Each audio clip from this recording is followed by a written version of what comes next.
Hello everyone and welcome to week 6. So far in the course we've been looking at a general introduction to sexual exploitation and trafficking, and then we've looked a little bit into some of the causes and effects. This week we'll be looking at how to respond by examining the why and the how of a holistic Christian response.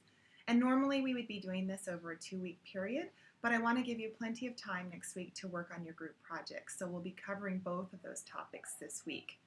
That means that we'll have a few more learning activities than normal, but I've tried to keep them brief. Among your activities this week will be a verbal post, and I've done this for a couple reasons. One, I want to try to simulate what an in-class discussion would be like if we were having an in-person course, and also just to give us something different from our normal written communication.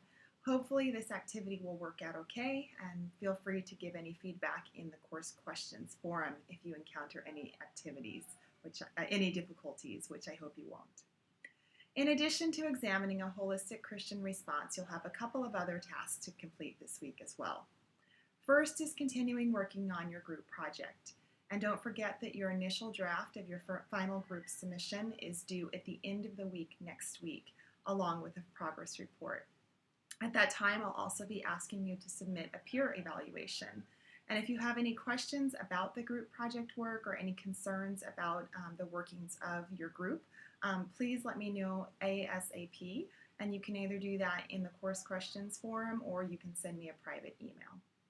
And finally, this week, you will be monitoring how you're doing in terms of self-care. And you'll do that by retaking the ProQual from week 1 and comparing how you're doing now halfway through the course compared with how you were doing at the beginning. This will allow you to make any adjustments to either your self-care plan or your actual implementation of your self-care plan. You don't need to turn in anything except for a brief confirmation that you've done the assignment. Well, with that, I hope that you enjoy the week, and as always, let me know if you have any questions or concerns about the course.